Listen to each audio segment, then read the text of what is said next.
Hello everybody, Colesaurus Tickensoni here, and today we are going to be doing the annual Reptile Room Tour. Sorry that this is a little bit late. I've had a lot of things going on with school, personal life. New reptile acquisitions definitely play into that category. And I just never actually got around to filming this video 2 months ago. So we're doing it now, a little bit late. But it's still going to be amazing. The collection is bigger than it's ever been, with personal reptiles and also reptiles that belong to a joint breeding operation between some friends and I. And of course, those guys are going to be in the video as well. I'm really excited to show you all my reptiles. Right now, there are 8 in total, which is, if you go back to the last Reptile Room video, there were 4, I think. No, not 4. Maybe 5. I don't know. Definitely not 8 though, because there have never been this many. There are 6 geckos, just geckos, which is crazy. More geckos than I ever thought I would have. Obviously not all of them are personal pets, but the majority of them are.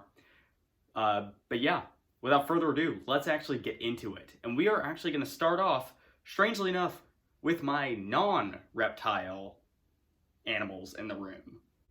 So to actually start off the Reptile Room tour, we are going to start on probably the lowest shelf that actually has animals on it on my metal shelving unit. And they are in this box right here. So I know what you're thinking. This looks like a tarantula enclosure. I don't have a tarantula yet. That will certainly change with time.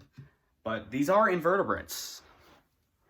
This box of dirt is home to my colony of Porcellio laevis, or swift isopod.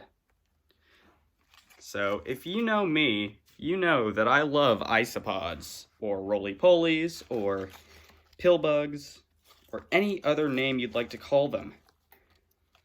They're in here somewhere, and I will be putting up B-roll of them right now, because I've got tons of that. I have a breeding colony. They produce babies for me. They're a bit shy, though, so they don't really come out a whole lot. Let's check underneath this wood. Oh, there's one.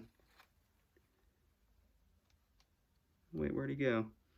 They're definitely get their name for a reason. The swift isopods. And when I say Porcellio laevis, a lot of people think about the dairy cow form, but these are actually wild types. So they are just kind of a gray in color. Yeah, I cannot find him again, but I'll be putting up B-roll of my big breeder female. She's actually the last of the original isopods to still survive, as far as I know. She may be actually dead at this point, but they replace themselves fairly quickly. And they've had tons of babies, and I just have them in this kind of moist mixture of topsoil, leaf litter, and sphagnum moss, and also wood, and they just eat all that and recycle nutrients. Isopods are amazing in what they do. They're detritivores, so they actually eat decaying material, both plant, animal, and actually fecal matter, and they recycle the nutrients, like in the carbon cycle. They're a big help in the nitrogen cycle as well. They're just incredible little animals, and some of my favorite invertebrates that I've ever worked with, albeit that is fairly small. If you want to see some really cool invertebrates, go pester Cal King Herper to post all of his invertebrates, because he's got some cool stuff. I mean, just take Cuddles, for instance, as much as Cuddles terrifies me. But yeah, so now that we've gotten the isopods out of the way, I'm assuming that I'm going to be getting a lot more isopods in the time to come. But let's actually move on to the real reptiles, because I know that's why you're all here. So here we are with the queen of the reptile room herself in the flesh. This, of course, is my oldest reptile, and it is Rexette, my leopard gecko, or Eublepharis macularis. You've seen Rexette before if you've seen my channel, and if you've never seen my channel, feel free to actually hit that subscribe button. Only a very small percentage of people who watch these videos are subscribed, and you should definitely do it if you want to see more of this amazing eublepharid right here. This is Rexette. She was originally named Rex, and then after a couple years of owning her, I realized that she was a female. So I just named her Rexette because I was amazingly creative. This tank was redone a little while ago, about maybe a year and a half ago, by my friend Cal King Herper and I. There will be a iCard to that video up there. Unfortunately, the tank kind of failed, so I am definitely looking to actually scrap it and retry with it, because I think that I could do a lot better now that I know a lot more about arid vivariums. Also, all the plants died because I can't keep succulents alive for some reason. I also chose pretty bad plants for it in general, and a bad soil.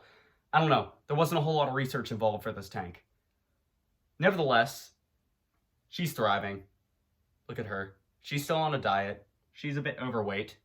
And before you leave a comment, a hate comment on the video, I know she's overweight.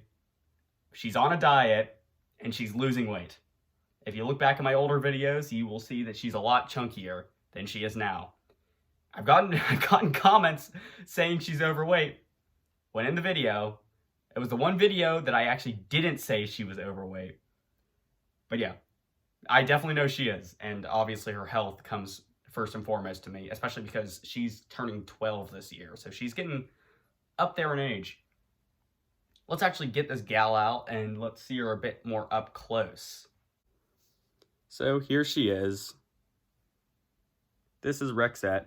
She's actually a super hypomelanistic, so that's an incomplete dominant trait, the hypomelanistic is, and when two hypomelanistics are bred together, they have the possibility of creating a super hypo, which lacks all of the black, not all of the black pigment, a lot of the black pigment, which reduces the spotted pattern, which leopard geckos are named after, and they only have it on their tail. And if you noticed, she actually has a regenerated tail.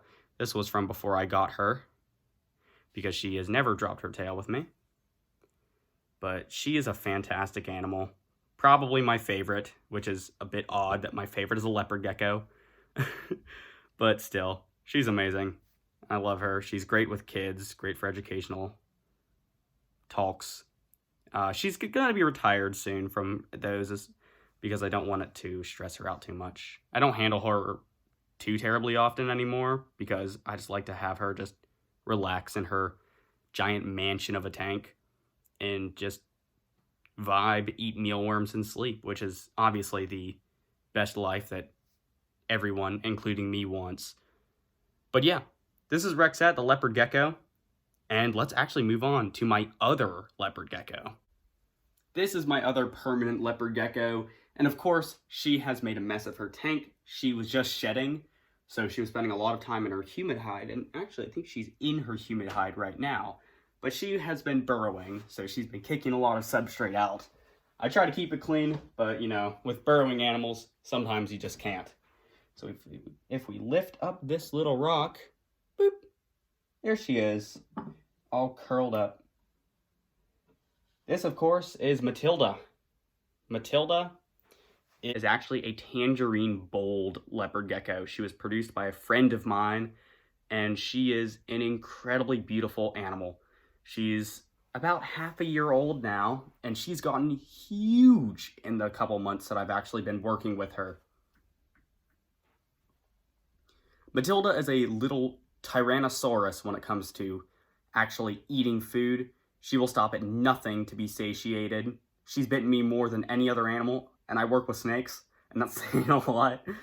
But that's just because she is incredibly voracious, and her appetite can never be satiated. She's a really healthy weight. This is what a leopard gecko is supposed to look like, not Rexette. And she's actually kind of the heir to Rexette's throne, because she is going to be taking over the educational facilities. She is going to be taking over the educational talks as my leopard gecko during them. So she will replace Rexette in the sense of going out and doing educational outreach programs. However, she will never replace Rexette, because Rexette is obviously the queen, and Matilda definitely has some big shoes to fill when it comes to that, because kids love Rexette. Something that I actually have been learning about Matilda recently is that I don't think Matilda is a female. I am about 80% sure that Matilda is a dude, which is a bit concerning. I have been thinking about changing her name, or his name. I'm not certain yet. If you have any, like, variations of Matilda, just put them in the comments and I'll think about them. I'm thinking either, like, Matt or Matilda Dude. I heard one person say that and it was really funny.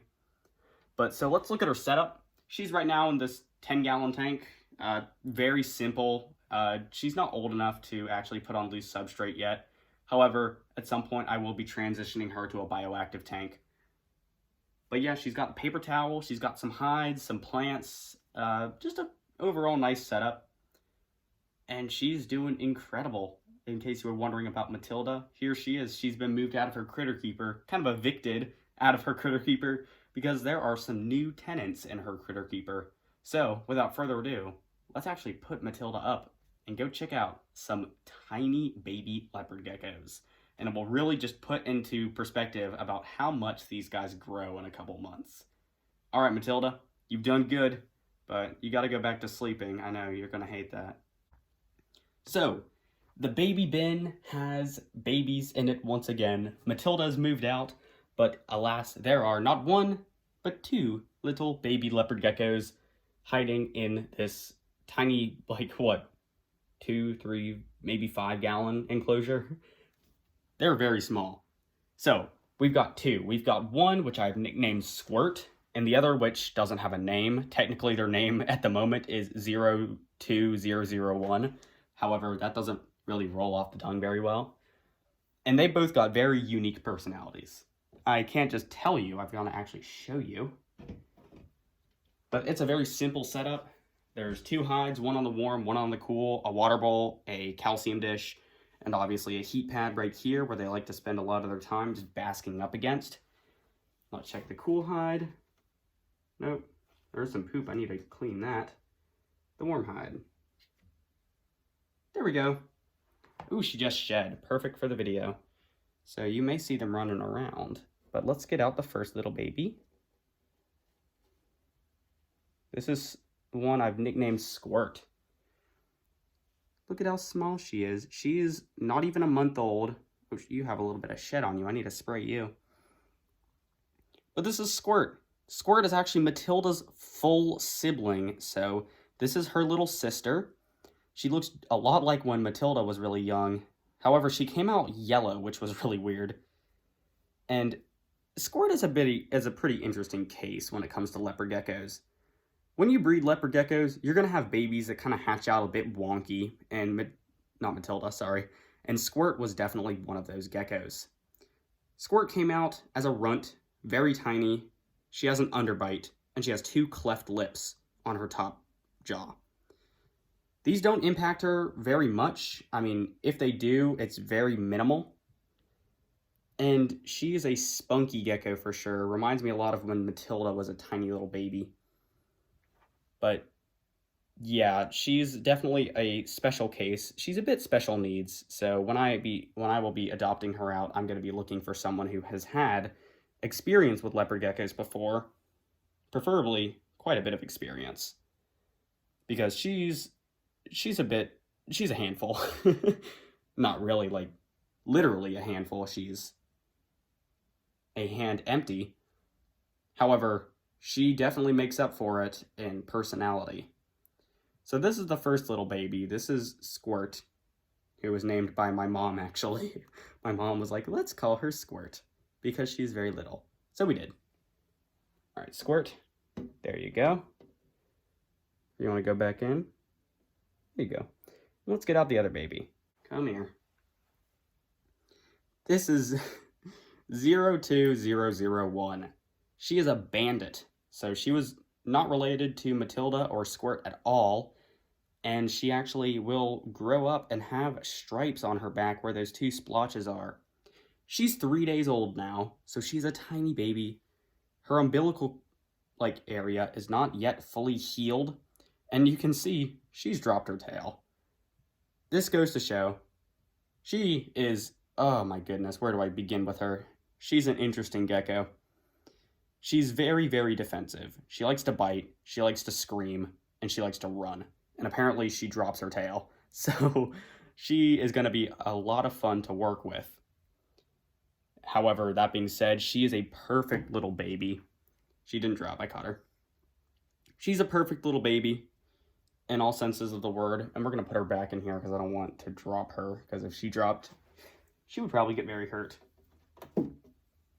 But she came out of the egg absolutely perfect. Let's hold her in the enclosure like that. That's a lot better.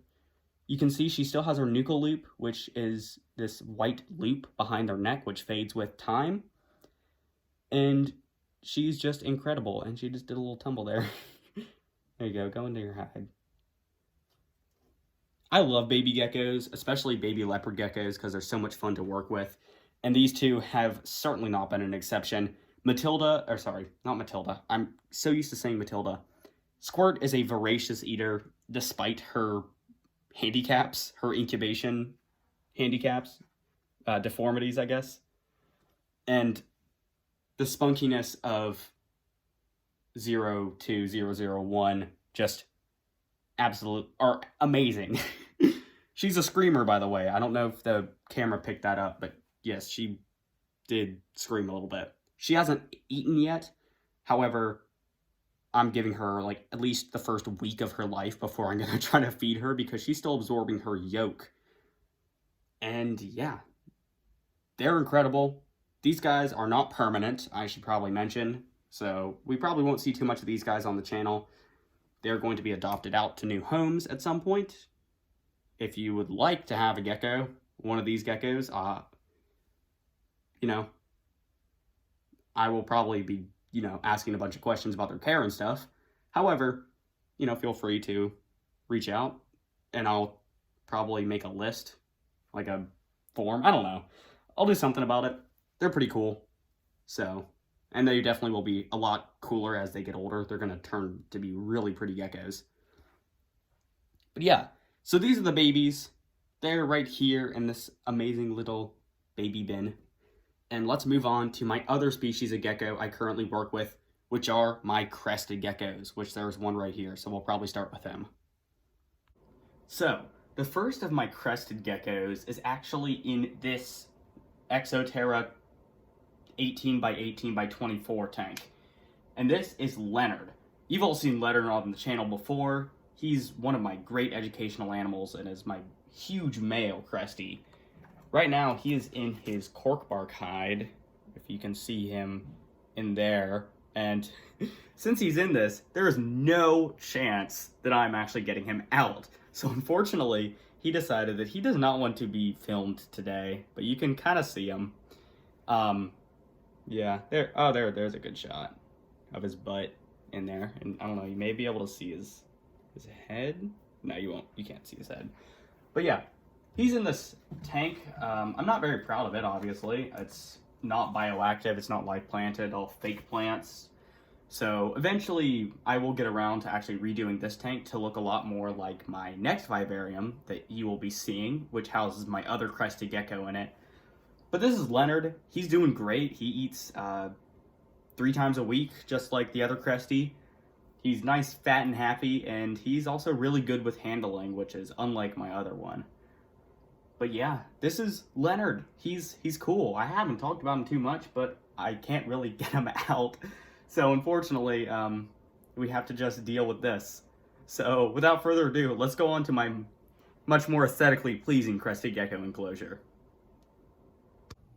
So this is my other crested gecko, and his name is Raptor. He was actually my second crested gecko, as my first was actually, he didn't survive very long, and I ended up getting this guy. I've had him for about 4 or 5 years now, and he's been a lot of fun. He's not hand-tamed, but he lives in this beautiful bioactive vivarium that Colin and I did. There will be an iCard right there in case you want to go watch us actually build that vivarium on Colin's channel, or Cow King Herper. And this currently is my only actual truly bioactive tank. Even though he's not very tame, let's get him out just for the video, because I occasionally will get him out. He's in the Zilla bow-fronted tank, which is like one of my favorite tanks ever. It's so nice looking. And I actually have a colony of Porcelio scaber, which are Spanish giant orange isopods. I don't know if you can see them too well in that cork bark. But I've got some of those guys. Oh, there's another one. There you can see that one. They're really fun to watch. Almost more fun than Raptor. But let's get him out.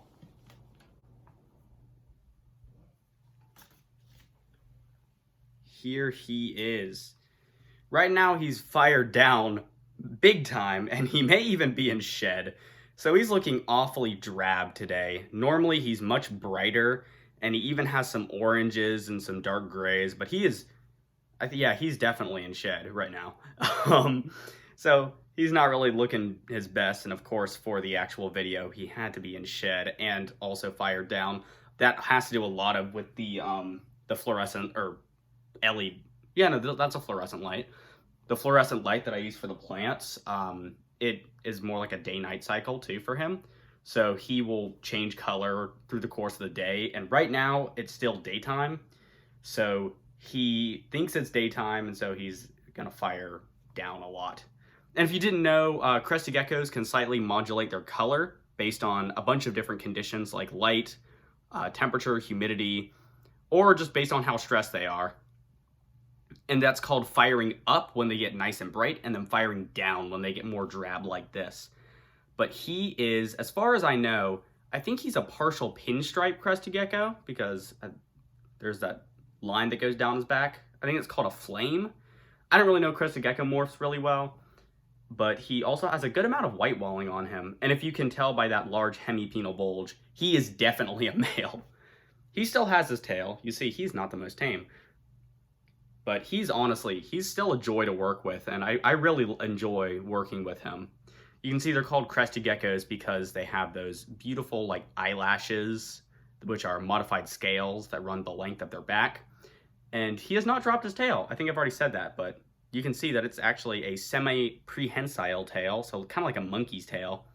And they have a pad at the end that acts a lot like their toe pads and utilizes the van der Waals force. But yeah, I don't get him out too often. And I just kind of let him do his own thing. And I just like observing him. But, you know, it's fun to get him out every once in a while. So we're going to put good old Raptor back in his enclosure. And we are going to move on to the only animals, or the only reptiles that I have that are actually not geckos and are my snakes. So let's move on to those. This right here is the first of my 2 snake tanks. This is a 55-gallon enclosure, and it's a lot bigger than what he was previously in. This is Inadu, the banded water snake. He was previously in actually Matilda's enclosure now, which is a 10-gallon, and he got a huge upgrade, and he will actually, this is not his final it's his final enclosure, but this is not how it's going to look. I'm going to be making a bioactive paludarium with my good friend Colin. It's going to be a half land, half water setup, and I'm really looking forward to it. But for the time being, he's still in this grow out enclosure. So we are going to get him out to show for the camera, because he actually hasn't been featured in a video in a long time. And he has grown substantially since he's been featured last. And here he is. It took a while to find him, actually. He was not where he normally hides. This is Inadu. He is a Nerodia fasciata, or banded water snake. He was my first snake, and he's actually wild caught, which I don't normally like. However, I actually caught him myself, so I'm not supporting any importers or anything. And he's been featured in actually my most popular video on this channel, which is how to care for a banded water snake. And I was actually expecting that video to do pretty well, because there's not a whole lot of care guides on these guys. And he has grown substantially. He's almost 2 feet now, if not just over 2 feet. And you can see why they're really called banded water snakes is because of that gorgeous brick reddish color, and also the darker bands. They have both of those, and their ventral scales are also that really pretty orangey red color. So he's still a juvenile. When he fully grows, he will be around 3 feet, if not maybe a tiny bit longer. But these are not large snakes by any means. They're fairly heavy-bodied for their size, though. That's because they mimic the venomous water moccasin or cottonmouth, Echistrodon piscivorus, and Echistrodon conanti, which they share their environment with. Normally, that's pretty good when it comes to natural predators, because natural predators tend not to eat venomous animals. However, that backfires with humans because they go get the shovel, and we all know what happens next. So the main way to distinguish these guys from the venomous water moccasin is those bands underneath their eye, those black bands on their lips.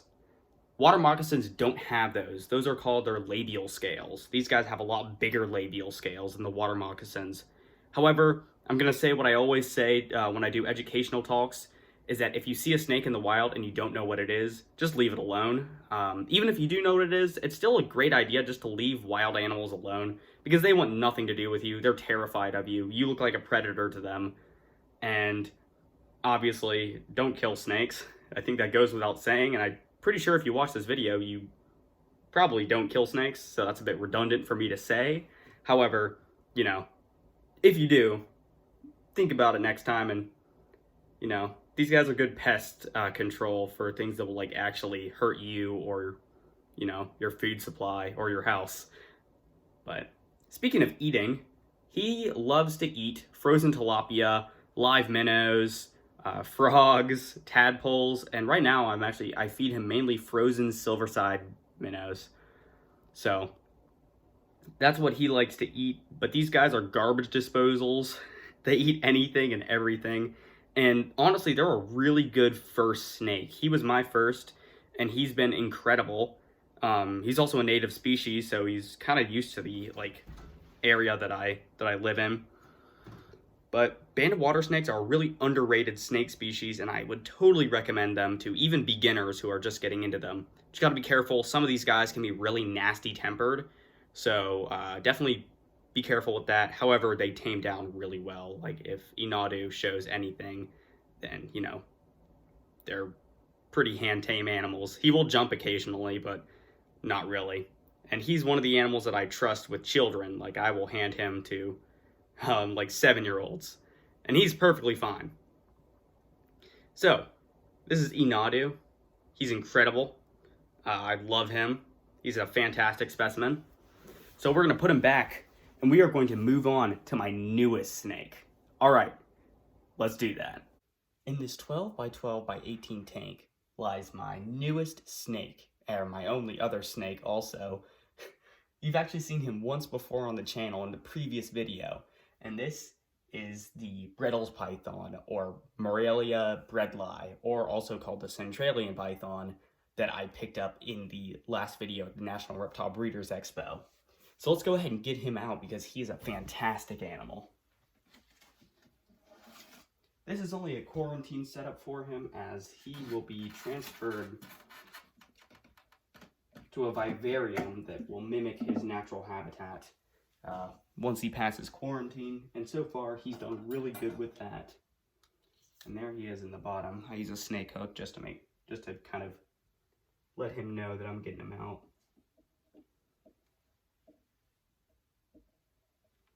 At this size, a bite from him wouldn't be anything. However, Brettles pythons can get around 6-7 feet long, and a bite from a 6 or 7 foot long python will definitely leave a mark. Especially with the teeth that these guys have. They're arboreal, so they eat birds and animals that try to get away, and they need big teeth to hold on to them. Here he is. He has eaten a couple meals now, and he is incredible. I've always wanted a Morelia, which is the genus that these guys are in. It also includes the carpet and green tree pythons. But honestly, he is so much better than I could have ever imagined a Morelia to be. He's just incredible. And it's also my first python, which I adore pythons. I always have since I first got into reptiles. In fact, the first reptile I ever handled, I think that I remember, was a Burmese python. So it's great to have a member of Pythonidae in my little menagerie, and especially something as cool as a Brettles python. This is Irwin. again, and he's named after Steve Irwin and the whole family, just based on what they've done, because they've been really helpful for conservation. And they're also from Australia, which this guy hails from. Bredl's pythons are from the red center of Australia, where it gets 150 degrees Fahrenheit in the day and then at around 40 degrees Fahrenheit at night. So there's a wide range of temperature variations, and these are very, very hardy snakes. I keep him at almost 100 degrees on the hot spot, but then it gets to around 75 in the cool area. So it gives him a good range, and then I turn off the light at night, so I let there be a little bit of a nighttime drop. And he also has a heat pad right here to keep him warm at night.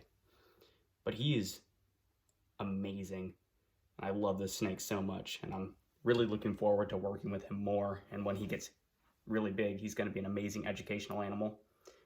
He hasn't bitten me, and I honestly couldn't see him biting me for any reason. He's definitely food confident, but I wouldn't say food aggressive. And he's still a little bit skittish, but once he's out of the tank, he's perfectly fine, as you can see. But yeah, so those are all of my reptiles.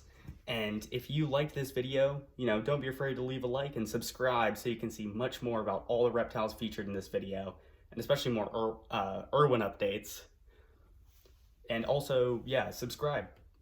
Only a very small percentage of people are subscribed. I think it's like 5% of people who watch my videos are. So definitely do that. And hit the bell notification as well. And leave a comment about which of my reptiles was your favorite. And let me know if you have any reptiles, because I'd love to know. And Irwin just puffed. He does that. Some Morelia will puff every so often. They're kind of vocal. But yeah. Without further ado, Colesaurus dickinsoni and Irwin the Bredl's python, signing out.